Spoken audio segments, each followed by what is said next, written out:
I still had the bruises on my hips when I climbed into the shower that morning. They weren't from my husband.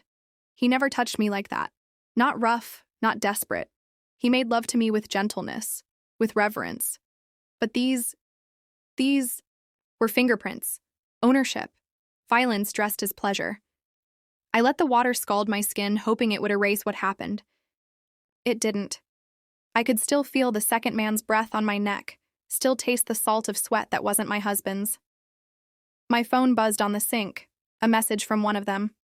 I deleted it before even reading it, just as I heard my husband stir in bed down the hall.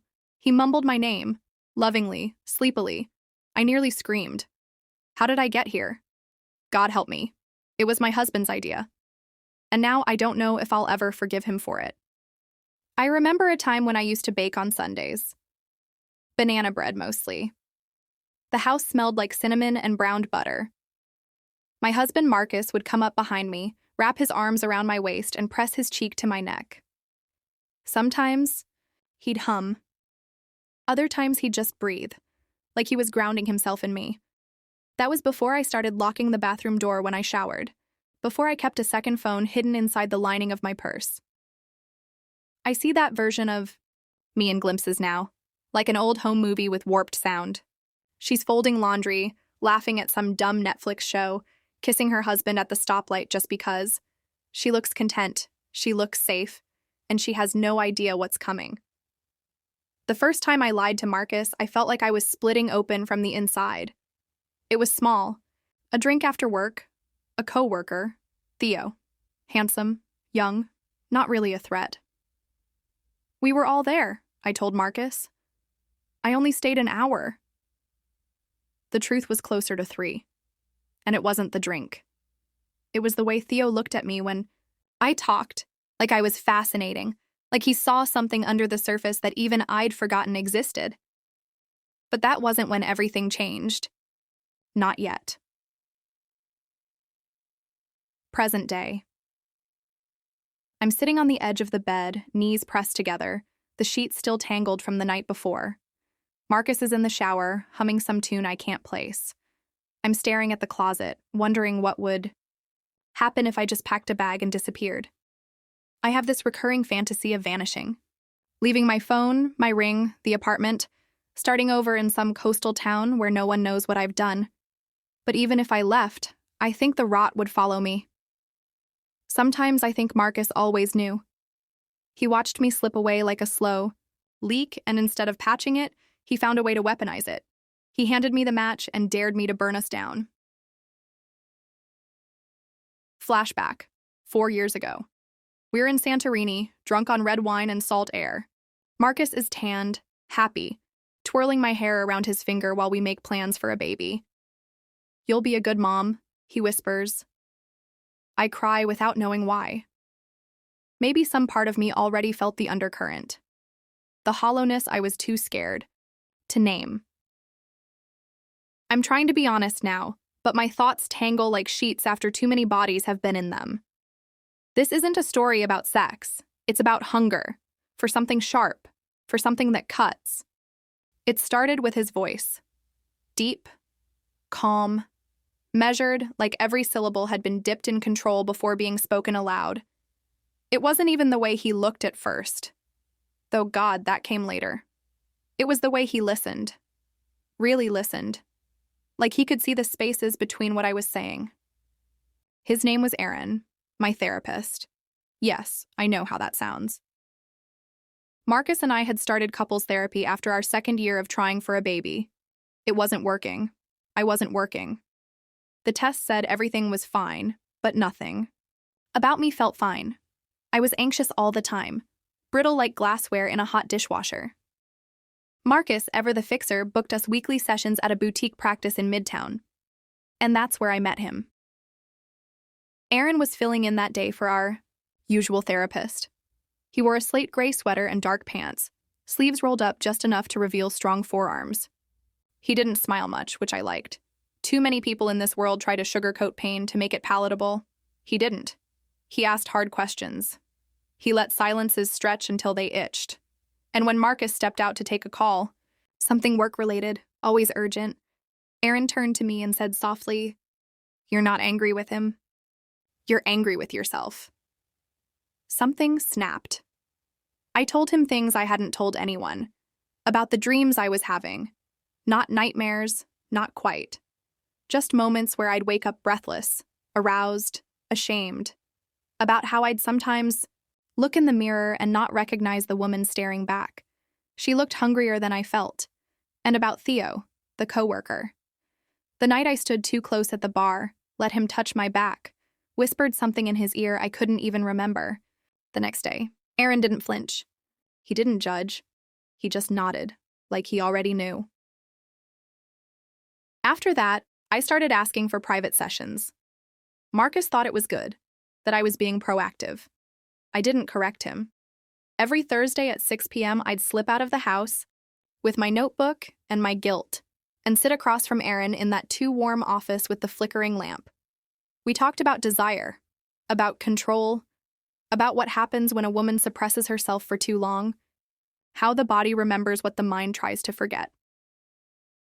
The lines blurred fast. One night, I told him I'd been having dreams about him. I waited for the disgust, the professionalism, the lecture. He just said, "Tell me."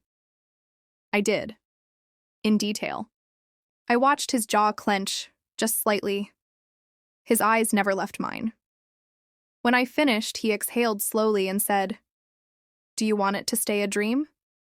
I didn't answer. I didn't have to. After that, it was like he lived in my bloodstream. I couldn't stop thinking about him, not even in the most mundane moments.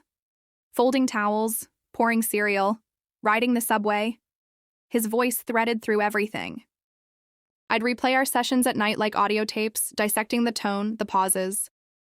I started dressing differently for Thursdays, lingerie under my clothes, red lipstick, a blouse I knew was just a little too sheer in the right light. But it wasn't about sex. Not yet. It was about the way he made me feel seen, not just looked at. Seen.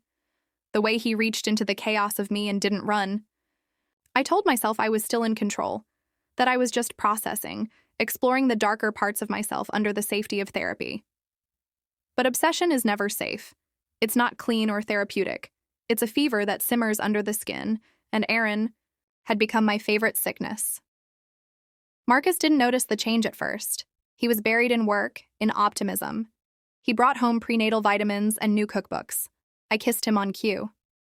I played the part. But every night, when I touched myself under the sheets while he slept beside me, it was Aaron's name that filled my mouth in silence. I didn't know it yet, but I was already gone. The fantasies stopped being fantasies when I stopped being able to tell the difference. It began subtly.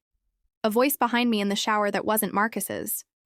Fingers brushing the small of my back in the kitchen when I knew I was alone. I would turn, heartbeat stuttering, but no one would be there. Yet the air always felt warmer, like someone had just left. Aaron had infected my senses. He was everywhere and nowhere. I began to keep a diary again. Not the kind filled with affirmations or gratitude, but the kind you hope no one ever finds. It was leather-bound, soft as sin, hidden in the lining of an old coat in my closet. I only wrote in it after midnight in the dark with a red gel pen that stained my fingers like blood. Entry, March 2nd. I think I saw him on the subway today. Not really him, just someone who moved like him. Same tilt of the head, same calm strength in the shoulders. My body reacted before my brain did. I clenched around emptiness. I got off 2 stops early, walked the rest of the way soaked in. Want. Aaron wasn't touching me. Not yet. But my mind filled in the gaps. In session, I'd watch the way his fingers curled around his mug. I'd imagine those same fingers wrapped around my throat, his voice low and coaxing. Breathe. For me. Sometimes I hallucinated full conversations. I would lie in bed beside Marcus and hear Aaron whisper in my ear, things he never actually said. Your husband doesn't know what to do with you, but I do. You like being watched. Admit. Let them see what you are underneath all that nice girl polish. I started skipping my Thursday sessions. Not because I didn't want to see him. I always wanted to see him, but because it hurt too much not to be touched. Sitting across from him while pretending we weren't both pulsing with it became unbearable. Instead, I created my own sessions in my head. In one, I straddled his lap in that leather chair, my skirt hiked up, his hands gripping my thighs. He was silent, watching me grind against him, letting me do all the work, until I broke and begged. In another, he bent me over his desk, slamming into me between clinical files and his open notebook. I wrote it all down, over and over in fevered prose that made me ashamed and thrilled. Entry, March 9th. He isn't just a man, he's a mirror, a scalpel. He carves the lies out of me. Every touch I imagine feels like permission. Every word he says is a door I want to step through. Marcus. Notice the change eventually. Not in the way I hoped, not with suspicion or jealousy, but with concern. "You're quieter lately," he said one night, gently. I shrugged. "Just tired." "You're somewhere else, even when you're here." I kissed him then, harder than usual, pulled him into bed and rode him like I was trying to exorcise a ghost. But Aaron didn't leave. My wardrobe changed. I started wearing silk beneath my work clothes, even on cold days. I painted my nails the same wine color I once saw Aaron glance at on another woman. I wore perfume only he ever complimented. Sandalwood and something darker, like scorched sugar. At work, I slipped further. I fantasized about Aaron watching me with someone else, someone he'd chosen, a test, a lesson.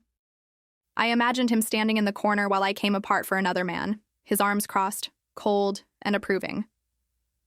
I wrote that fantasy down too. Entry, March 16th. I want to be ruined under his instructions.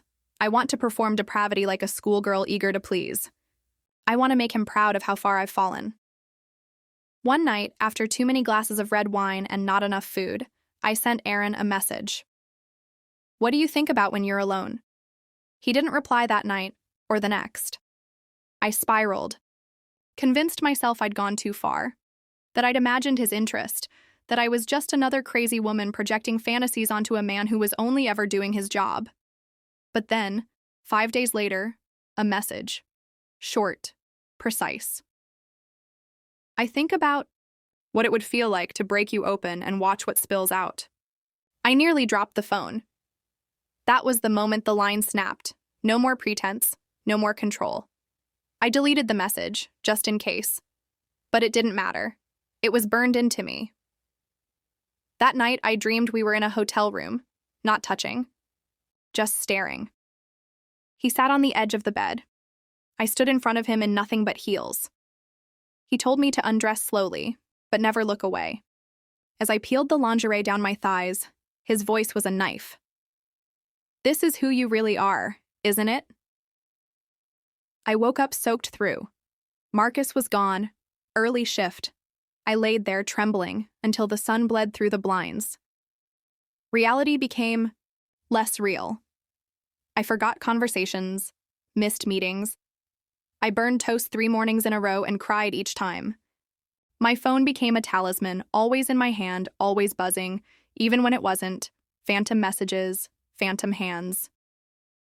I stopped therapy altogether. I told Marcus we were in a better place. He believed me. He wanted to believe me. That was the most dangerous part. Because under it all, I was plotting something. Not consciously, maybe. But the hunger had metastasized. And hunger like that doesn't stay quiet forever. The first time it happened, it wasn't with Aaron. It wasn't planned, at least not consciously. It was a Friday night.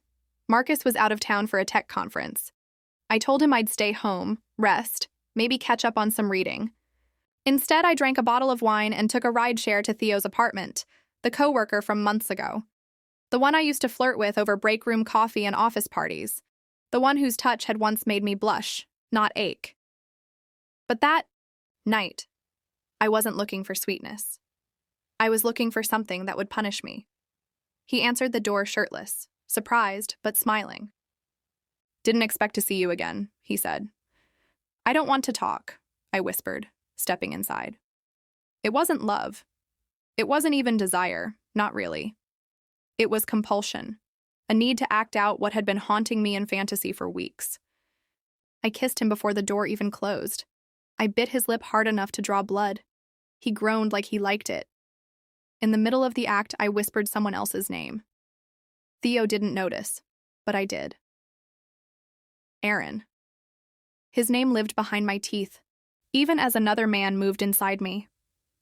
My eyes were open the whole time, watching the ceiling, watching the shadows. My mind replayed the messages, the dreams, the imagined voice in my head telling me to take it, to feel everything, to be unmade. I cried in the bathroom afterward, quietly, not because I regretted the sex, but because I didn't feel anything.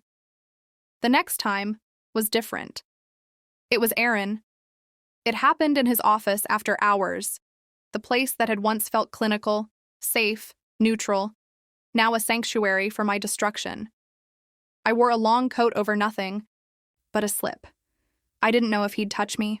I was prepared to beg. But the moment I walked in, I saw it in his eyes. He was already lost, too. He didn't speak. He just locked the door. When he kissed me, it felt like an answer to a question I hadn't asked out loud. His hands weren't soft. They were starving. He pulled my coat open and stared at the slip like it was something sacred, then ripped it like it was a sin. I don't remember undressing him. I don't remember how we ended up on the floor. I remember his mouth, everywhere, and his voice in my ear saying things that made my knees give out. But even then, even in the thick of it, my guilt sat coiled in my chest. At one point, when he pushed into me with a growl, I saw Marcus's face. Just a flicker, like a ghost trying to surface. I almost said his name. I bit my tongue instead and tasted blood. Afterwards, I lay on the floor, half naked, shaking. Aaron lit a cigarette without asking and said nothing. He didn't touch me. Again. Didn't hold me. Just stared at the ceiling like he was already regretting everything. The next few times blurred together. Hotels, his car, a conference room after dark. Each time was more desperate than the last, like we were trying to erase something that kept coming back. I began to split. There was the wife, who made dinner, smiled, nodded in all the right places. And then there was the other woman. The one who texted Aaron from bathrooms, sent him photos that made her blush even as she clicked send, wore bruises like love letters written in secret places. Sometimes I cried during sex with Marcus. He thought it was the hormones, the stress, the baby that still hadn't come. I let him believe that. One night, he kissed my stomach and whispered, "We'll get through this. You and me, always." I had to bite the inside of my cheek to keep from screaming, because I didn't know who me was anymore. I was a body housing too many ghosts, some living, some imagined. I hated myself every morning and craved him again. By noon. I kept a box under the bed, filled with hotel receipts, lace panties, notes from Aaron I pretended to throw away. Once, I caught Marcus cleaning and nearly lunged at him in panic when he reached under the bed. He found nothing. I'd moved the box to the closet days before, but the fear of being caught turned me on more than I'll ever admit out loud. Every time I left Aaron's bed, I promised myself it was the last time. And every time, I ended up right back there, legs open, logic closed, begging for something. I couldn't name. This wasn't passion, it was possession, and I was already too far gone. It started with the wrong ringtone. Marcus was brushing his teeth. I was in bed, scrolling through Instagram with the volume low. At least I thought I was. The phone buzzed with a text, and instead of the standard chime, a custom tone played. Low, slow, unmistakably sensual. Aaron's tone. I froze. Marcus spat, rinsed, and stepped back into the room just as I flipped the phone over. "What was that?" he asked, towel slung around his neck. "Just an ad," I said too quickly. "Some app I downloaded." He raised an eyebrow but said nothing, but I felt his eyes linger. That night I barely slept. Every shift of the bed felt like an interrogation. Every beep or buzz of my phone made my chest tighten. I had deleted and re-downloaded so many apps trying to cover my tracks that even I couldn't remember which ones were real anymore. By morning, I was nauseous. But not from guilt. It was from the fear that Marcus had seen something. A look, a tone, a hairline crack in the polished mask I'd worn for months. And then 3 days later, everything collapsed. It was a Tuesday. I came home late, blaming traffic and a fake work meeting. Marcus was in the kitchen, chopping onions. He didn't look up. "I found something," he said calmly. My heart punched against my ribs. I opened my mouth to speak, but he held up my diary, the one I kept, in the coat lining, open to a page I hadn't dared reread myself. He didn't yell, he didn't cry, he read. "I want to be destroyed. I want to be seen by someone who knows what's under the wife costume." "Who is he?" Marcus asked, voice like broken glass. I said nothing. There was nothing to say. "I read enough to know it's more than just one," he said, quieter now. "But there's one you go back to. Over and over." Still, I stayed silent. The shame didn't hurt as much as the relief. Finally, I didn't have to hold it alone anymore. He slammed the book shut. "I thought you were depressed. I thought you were grieving the baby or hating yourself. But this..." He shook his head. "You've been using me as cover. Like I'm just a set piece in your drama." That stung, because it was true. I reached out instinctively. He recoiled. "How long?" he asked. I whispered. "A year." He blinked like I'd slapped him. "A year?" "I didn't plan it. I didn't want..." "You wanted everything," he snapped. "You wanted the safety of me and the danger of him. You wanted to fuck someone else and still have me make coffee in the morning." I broke then. "I wanted to feel something," I screamed. "I wanted to remember I had a body, that I was alive, that I was more than just your grieving wife or some broken baby machine." His face crumpled just for a second, then it hardened again. He walked past me, grabbed his keys. "Marcus, please." He paused at the door. "I don't even know who you are." "Neither do I whispered. But he was already gone. That night, I didn't call Aaron. I didn't text Theo. I didn't drink or cry or tear the apartment apart looking for meaning. I just sat on the bathroom floor, naked, knees pulled to my chest, staring at my reflection in the fogged-up mirror. The woman staring back wasn't seductive or broken or dramatic. She just looked hollow. Later, I opened the diary and flipped to the last page I wrote. It was unfinished. Entry, April 19th. I think he knows. Not Marcus. Aaron. He watches me differently now, like I'm a ticking clock, like he's counting down something only. He hears. I don't trust him. I don't even trust myself. But I'd still open my legs if he knocked right now. That's the truth. That's what terrifies me.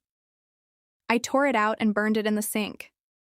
I wanted to end it, all of it, but I didn't know how. Aaron called once, just once. I didn't answer. I watched the screen light up and fade. Then I blocked his number. But it was too late. The damage was already done. I'd ruined the one person who still believed in me.